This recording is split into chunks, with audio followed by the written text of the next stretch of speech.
43 years after Steve Lisberger's original Tron pioneered a digital frontier, and 15 years after its long-delayed sequel Tron Legacy returned us to the grid, Disney has come back with Tron Ares, a follow-up that's not quite a sequel to Legacy, not quite a reboot, but a film hoping to feel like both, with grand ambitions of turning the studio's black sheep into a reinvigorated franchise. Is Tron Ares a worthy follow-up? Will it satisfy fans of the original, the sequel, or just the series overall?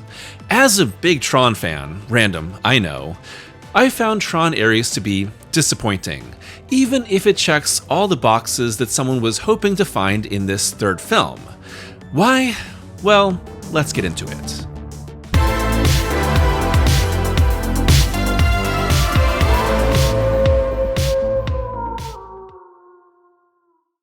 Tron Ares is directed by Joachim Running, with a screenplay by Jesse Wigatow and story by David DeHelio and Jesse Wigatow, and stars Jared Leto as Aries, a program from the grid brought into the real world, and Greta Lee as Eve Kim, now CEO of Encom and in search of coding from Kevin Flynn that could change the world. Meanwhile, Evan Peters' Julian Dillinger, the CEO of rival company Dillinger Systems, is searching to make the code his own in order to control Ares, the grid, and the real world overall. Who will gain access to this world-changing code? Who is Ares and what does he want from it all? And does this connect to anything Tron from the past? It's hard not to spoil Tron Ares because so much of the marketing around this film was very mysterious and really didn't talk about the plot or story of it all, or how it connected to any Tron films from the last few years.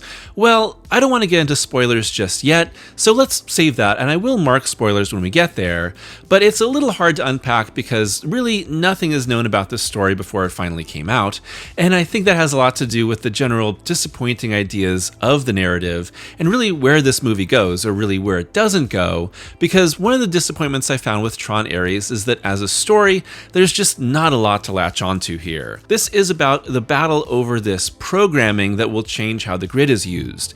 And if you've seen any of the trailers or anything to do with the marketing of this movie, you know that the main hook is that things and people from the grid, which is this technological online-only world from Tron and Tron Legacy and anything Tron from the past, is finally coming into the real world and sort of invading. And that's the big hook of this movie, and something that I know was on the cards for Tron 3 ever since it was conceived more than a decade ago. We'll get into what Tron 3 was supposed to be and how it changed in a few minutes, but for right now, let's just focus on the broad areas of Ares and why I found it to be not very good at all. Some background is that I am a big Tron fan, like I said.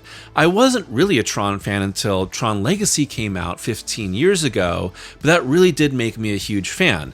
And after I saw it in theaters, I saw it in theaters twice actually, and it's a very vivid theater-going memory for me. I went back and consumed a lot of Tron stuff from the past.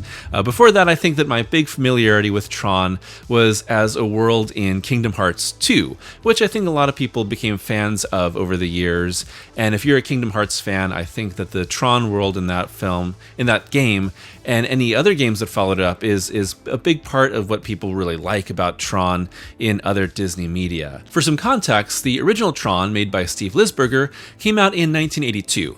I've done videos on Tron and Tron Legacy, so if you want to get into that, there are those videos on my channel. I've also made a video recently on Tron Uprising, which, not surprising at all, has nothing to do with Tron Ares and is not referenced at all.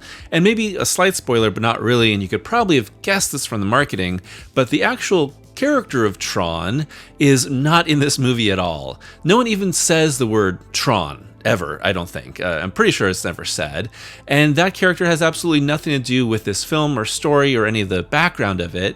And one of the big disappointments I have with Tron Ares is that it is essentially completely ignoring Legacy. And as a big fan of Legacy, that's really tough. And something that I was worried about was going to happen with this film being set at a really awkward interval to make a new sequel for this film. It's sort of acting as a straight sequel to the original Tron, but it's also working as almost a replacement for Legacy. There are some very, very brief references to the characters of Legacy, notably Sam Flynn and Cora, who are two big characters coming out of that film, but it is just a very, very slight background detail for most of this film. The first couple minutes of this movie, kind of like Tron Legacy, start with this really hyper-stylized sort of background for the film, catching us up on everything that happened. And this is, again, slight spoilers, but this happens right away, is that it's said that Sam Flynn was the CEO of Encom, which is our main corporation for all the Tron stuff. And then he drove the company into the ground and disappeared. And it's like, oh boy, what a tough way to start a film if you really like that movie. And from there, we're really just jumping into this new film. Again, it's the stars are Eve and Aries, and they are the focus of the entire movie. And I found Eve to be almost a direct replacement for Sam in this movie. Now, some background is that there was Tron 3 planned with Joseph Kosinski returning to direct, and his presence is sorely missed in this movie. The plans were for a story to be about the grid invading the real world and following up on what happened at the end of Legacy, which is that Sam is taking over Encom.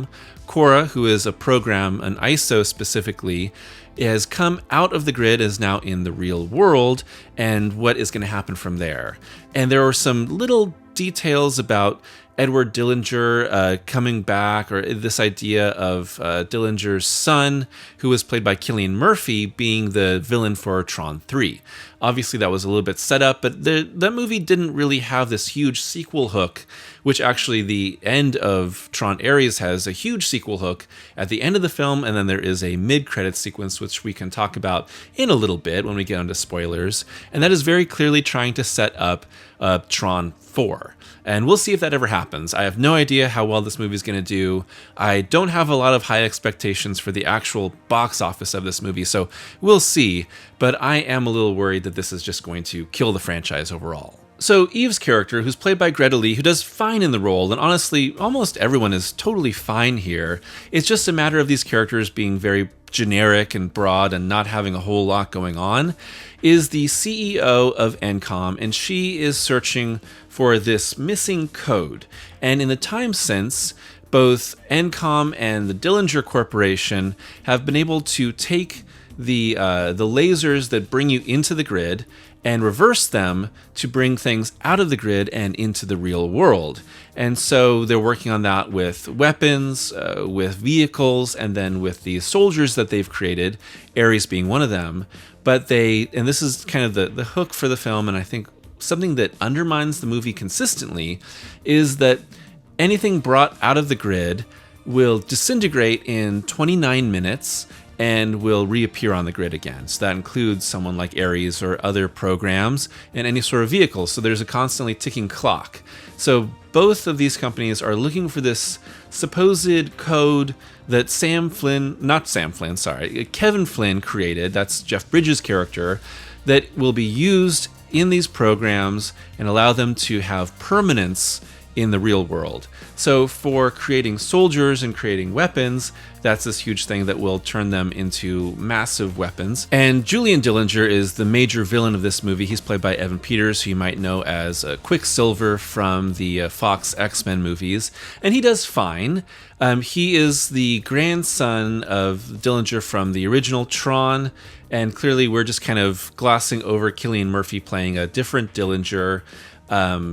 He's gone. There's never any mention of him whatsoever, which is disappointing. He wants this code to weaponize everything from the grid and to sell it to the military. And Dillinger has his own grid, and you know it's bad because it's all red and very menacing looking.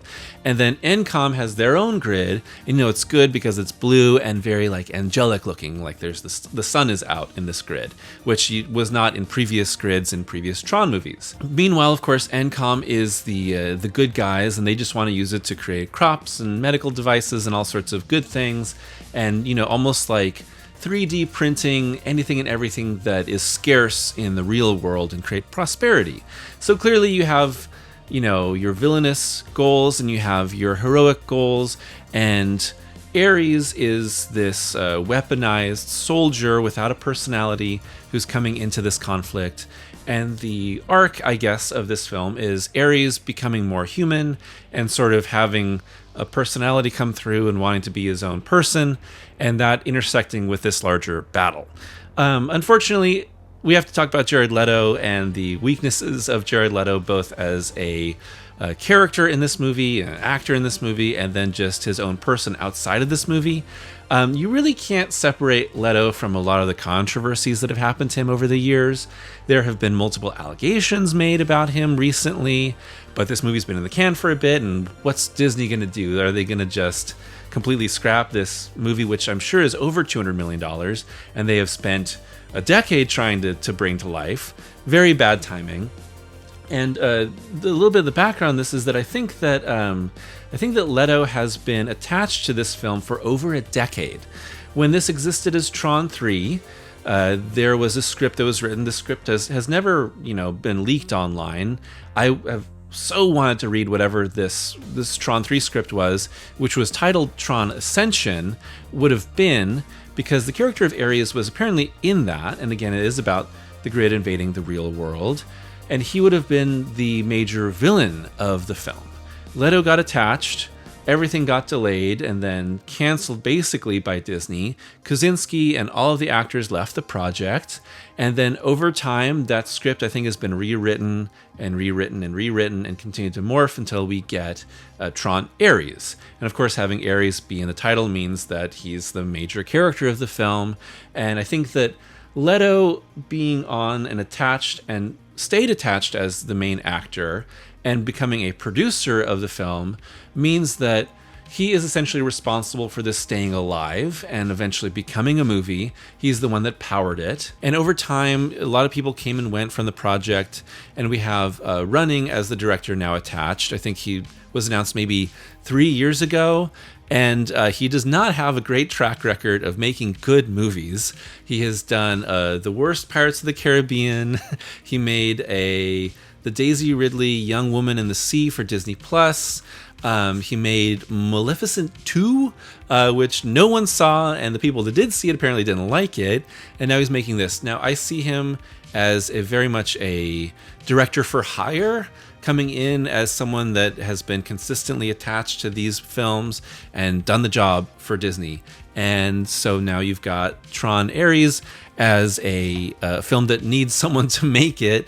And Kosinski has gone off and done great work and been super successful with things like Maverick and doing F1, and clearly proving himself to be a very capable director that directs very dynamic action films, racing, flying, all that sort of stuff, which was very evident in Legacy. And here you're trying to follow up Legacy with, I think, a cast and crew that is not up to the job and a script that really isn't going anywhere. So I think that when you look at Tron Aries and evaluate it, you can look at it from a few different lenses.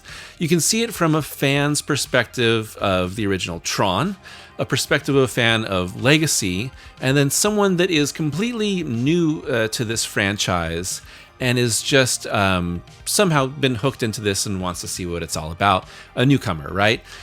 As a fan of the original Tron, this movie doesn't really make much sense, because the world that it exists in and sort of the power dynamics and where it's at really do need Legacy to make any sense of where we're at currently, how things evolved to here, what happened to Kevin Flynn, why is the grid like this, what happened to the characters of the past, where has it gone since then. There are some brief little nostalgic homages to the original Tron, which I think look pretty cool, are probably some of the more visually interesting aspects of this film. We'll save that for a bit later. But that's about it. And I think that if you jump from the original Tron to this, you would be really, really confused. As for fans of Legacy like myself, I think that this movie actually plays much worse, because that has a lot of interesting threads in it. It's the film that made me a Tron fan, like I said. And what I loved was the world of that, the look of that, the action scenes, the dynamic of that movie, and being interested in what's going to happen afterwards with Sam and Cora. And again, like I said, this movie completely ditches those characters. And then, like I said, it's taking aspects of Legacy, these ideas of how the light cycles now run on these fluid light ribbons, the ways that the recognizers or the different ways that the grid looks. It's all completely pulled from Legacy. There's really nothing new here. Maybe some of the vehicles are slightly different, but they look the way that they do because of how Legacy pushed the look of the grid and everything forward, and even the costumes, the helmets, just the self-lighting aspects of the grid, that's all Legacy. And so it's taking that and forgetting Legacy. And then it's taking different character dynamics, like Eve's character being a motorcyclist is just Sam's thing from the first film. And the ways in which we have this, younger CEO coming in with these sort of difficult family dynamics in the past that is motivating her, well, that's Sam's thing too. So we're basically taking everything from Legacy, dropping it, putting it on new characters, and just cribbing from it basically for the look. But unfortunately, I also think that it doesn't look nearly as good as Legacy. Kosinski has this really great eye for action and wonderful framing. The way that everything looked in the grid and the way the action scenes were shot was so great in Legacy, and I really loved the way that it worked. And unfortunately here, I think that we're just shining a lot of bright lights and playing a lot of music really loud to sort of make that same effect as what Legacy had going for it, but without any of the actual great shot composition. The editing was all over the place as well, and it just not really having its own visual identity, which was unfortunate. And then as for brand new viewers that are jumping into this, I think they're going to be very confused as to why this world is the way that it is and the dynamics that are at play. What is the grid? Who are these characters? Why are these programs alive? And I think it's not going to play all that well, because this movie is being sold on you like Tron, come back to Tron, as well as they're really selling like the Nine Inch Nails soundtrack of it all, which I think it's like one of the first things they even said about this movie when they were really launching it and having some big announcements about it, was like Nine Inch Nails is doing the soundtrack. Because one of the lasting legacies of Tron Legacy is the Daft Punk score for that, which is so awesome. It's one of the best film scores ever, with Daft Punk and Joseph Trapanese. It has this amazing blend of synth and orchestra working together to create a really, really unique sonic identity for Legacy that elevates every scene but also works super well on its own. So when they hired on Trent Reznor and Atticus Ross, who are Nine Inch Nails and have done a lot of film scores in the past, they specifically announced that Nine Inch Nails was doing the soundtrack, not just Atticus Ross and Trent Reznor. So they're really trying to sell this as the heir apparent to Daft Punk's work on Legacy. And I do like the score. I think it's good. There's some really interesting pieces to it. There's a couple singles off this as well, and I think they all work well. But I would say it's not nearly as interesting or dynamic as the Legacy score. It's cool, like industrial sound. It has a different feel to it, but I don't think it's really blending all that well with the actual emotions and the style, the visual style of the movie. And honestly, I think that some of the best scenes in this film are just lasers being shot across the screen and Nine Inch Nails playing really loudly, and it has nothing to do with the story or the acting or the characters, and that's the high point, and it's all come down from there. And that's unfortunate when the best parts of this movie are just vibing. I could have stayed home and played the soundtrack really loud and shined a laser in my eyes and probably would have had a better time because I wouldn't have to deal with everything else that was happening in this movie. And visually, I think the movie is fine. The compositions of the shots and the dynamics of the way that the action is shot is kind of just generic. It's standard coverage. It's not really doing anything all that interesting. I think it's trying to trade on the really bright visual identity of Tron overall to make up for a lack of interesting cinematography or action choreography. It's really nothing all that dynamic, unfortunately. And when you have some very, when we look at, say, with the Tron battles of the past, having identity discs thrown, light cycle races, different jet fights. Those are really cool ideas, and they're done really well in Legacy. And here they're just totally fine, but there's really nothing new happening. It's just a matter of it being very bright and having some bright colors happening. But beyond that, I don't think it's really anything special. There's a few moments that take place finally during daytime, and I think that really exposes that without the really cool lighting, nothing is shot all that interestingly in this movie. Take that away, and it's pretty bland. Also, this isn't really a spoiler, but I would say 80% of this movie takes place in the real world, 20% takes place on the grid, or either of the grids that are happening here. And in most of the time in the grid, it takes place in like a single room. That is extremely disappointing. What's the point of a Tron movie that doesn't take place with a lot of grid action? Even when you're bringing in the grid into the real world, it's just a couple people, a couple vehicles, and that's it. And instead, we're just kind of in gray downtown Toronto. Nothing against Toronto, but it is just a very, very stock standard metropolitan area. Nothing all that interesting going on. And you would think that these super high-tech corporations that have access to another entire world would begin to bring in that world through the different aspects of their buildings or things that they're creating. And instead, we just got a lot of generic office space with people on laptops, and unfortunately, that's really not interesting.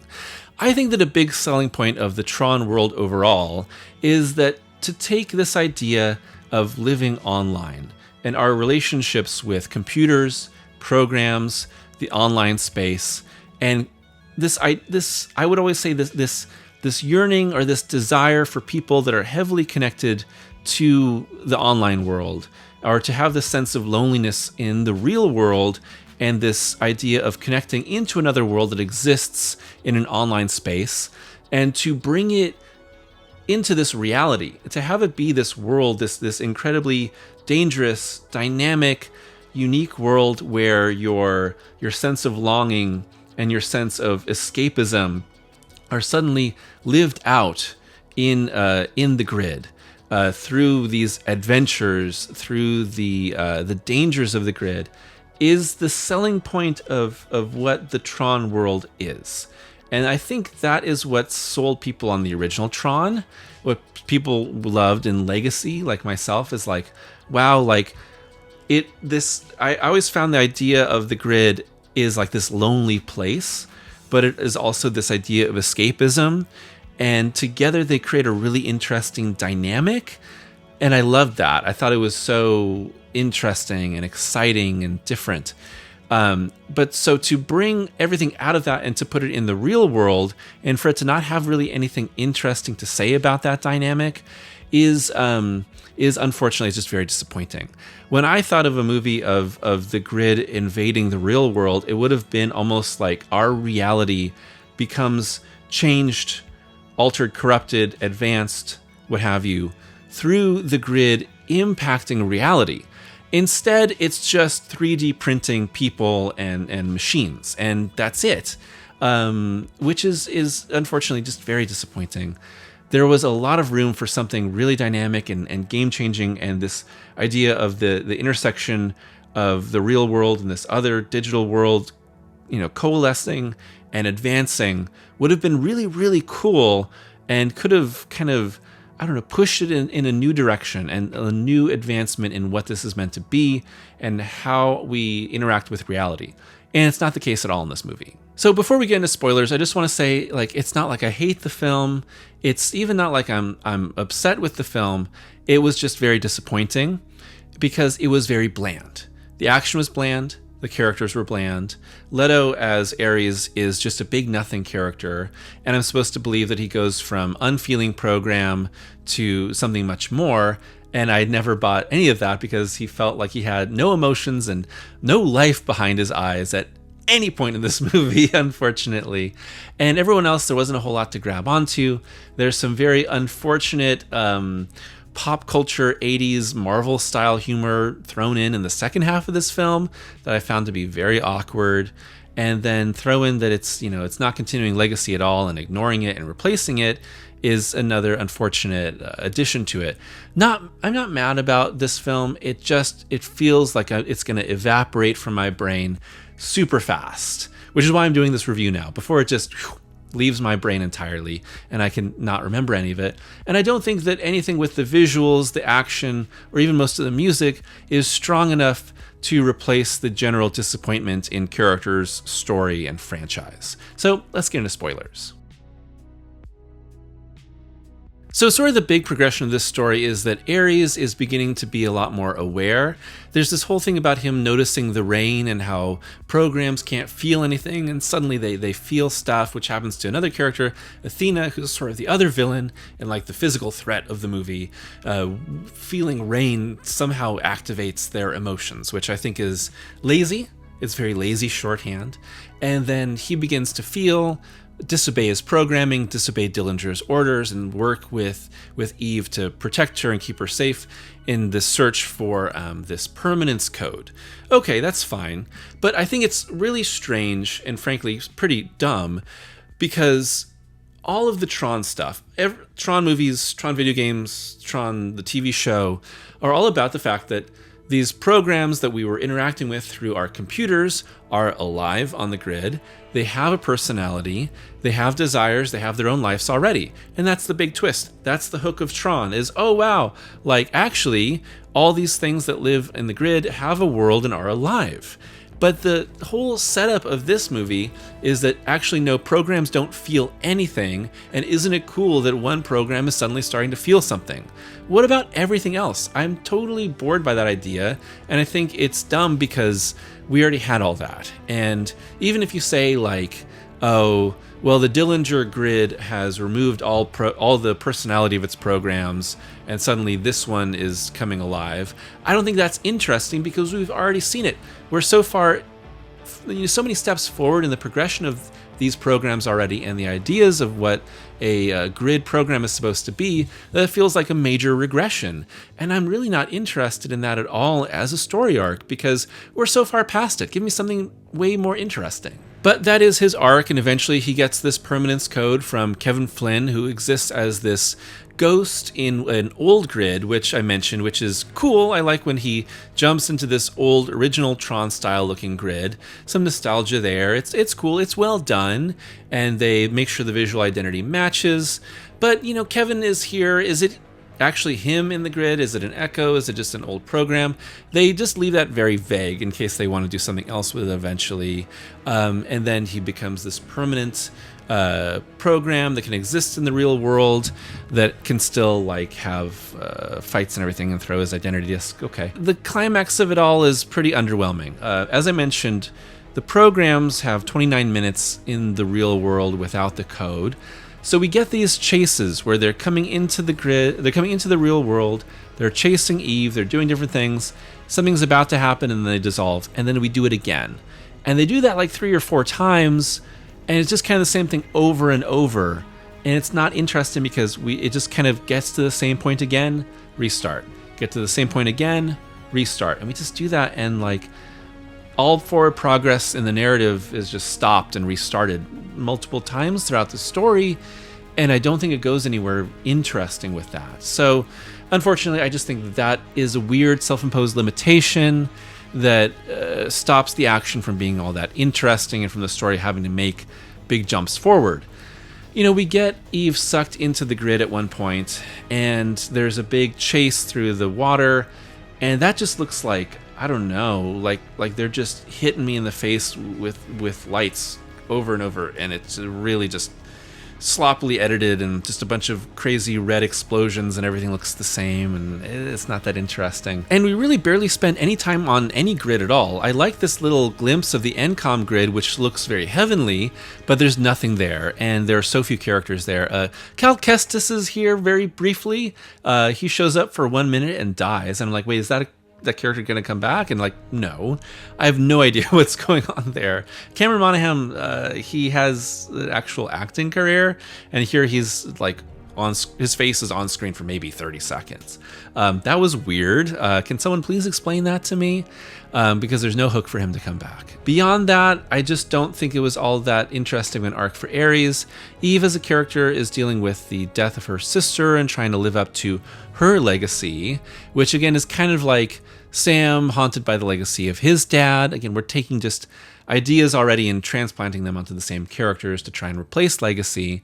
So I didn't find that to be all that compelling. Dillinger jumps into his old destroyed grid and then takes, this is very random, Sark's old identity disc from the original Tron, which was his father's digital copy, and becomes sort of possessed by this copy of Sark in the mid-credits, very briefly.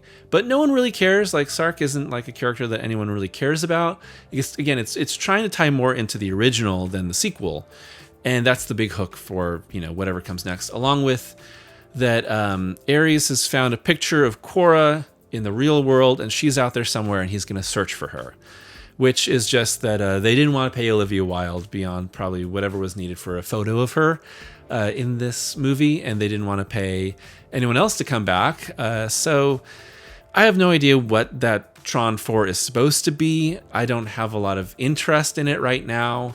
I'm not interested in the further adventures of Aries and Jared Leto continuing to be on my screen.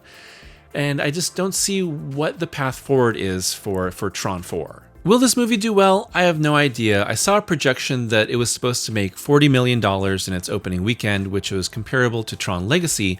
But Tron Legacy came out 15 years ago, and there's a thing called inflation. So that means even less people, and also I think the budget's probably higher. So I don't have a lot of good feelings for the performance of this movie. We'll see if I'm wrong, but that is unfortunate. And if this does not do well, then I don't think we're going to have another Tron. And I keep seeing people online say, well, this looks bad and I don't like it, but if you want more Tron, you got to go see it. And I think that's the sort of wrong-headed mentality to approach film, art, anything, any product that fans have. I think this is a terrible approach for fandom to say, well, I'll eat the slop because you promised me a better meal in the future. But you don't owe, studios anything. You don't need to watch something that you don't like. You don't need to keep up on everything, even if you don't like it. You don't need to consume as much content as possible to feel like you're staying relevant. You can just like the things that you like, and you vote with your dollar. And if you're not interested in this, if you don't want to see Jared Leto in a Tron movie, if you don't like that they ignored Legacy, then you don't need to watch this. And frankly, that doesn't encourage them to make something better in the future. This is how we got a decade of terrible Transformers movies, is people kept seeing the bad Transformers movies and they just made worse and worse ones until people stopped seeing it and they tried to make good ones, and that didn't work because people had gotten so burned on bad movies, bad sequels, bad content, right? This is just content, just content for the content machine. And just keep churning it out, and it's really not up to par. It's not worth the time and the effort. It's not worth people just being like, yeah, okay, I'll see it a bunch to try and make something better happen, when they should just make something better in the first place. Don't do that, people. I went and saw Tron Aries in theaters because I'd seen the other ones and I was curious enough, and I thought, okay, let's just see what's going to happen. And I didn't have a lot of high hopes, and unfortunately it met my low hopes, which didn't mean it was good. It just meant that I wasn't shockingly disappointed. It was just exactly kind of like as ho-hum and forgettable and placeholder as I thought it was going to be. And I'm here to say you don't need to see that. You don't need to see a placeholder movie for the sake of something better. You ever see advertisements for a movie or a game or a TV show, especially a movie, and you look at it and you think, who's the audience for this? And you think that the audience and the only people that are going to see this in theaters are influencers and reviewers. And I couldn't think of anyone else wanting to see it besides influencers and reviewers. I got a big impression of that from a few movies this year, something like The Strangers Chapter 2, where the only people I saw talking about it were other YouTubers and people online making content about Strangers Chapter 2, and no one else that just was like, I want to go see a Strangers Chapter 2 movie. Everyone just wanted to take that and turn it into their own content. And I'm getting big vibes of that for Tron Aries. And we'll see if the box office proves me wrong, but that's a bad state for any piece of art. And I don't want to feed into that too much, but I've made a bunch of Tron videos. I'm a fan of the franchise, and I wanted to see it, and then give you my thoughts, and these have been my Tron Aries thoughts. I'd love to know what you thought about Tron Aries. If you're as disappointed as me, or maybe you liked it more, what you would want to see from a Tron 4 if that ever happens. Maybe in another 15 years, maybe in another 42. But I don't have a lot of high hopes because this was just subpar in most ways. If you are on the fence about it, just listen to the Nine Inch Nails soundtrack. Maybe you'll like it. There's a few off there that I'm sure I'll re-listen to over the years, but yeah, unfortunate sort of state of affairs for Tron, the little franchise at Disney that could not. So thanks for watching, and for all my patrons and members, thank you for your support, and hope to see you again soon. As you can see, I am still in the middle of doing a lot of Halloween videos, getting close to the end of making them actually for this month, which is exciting.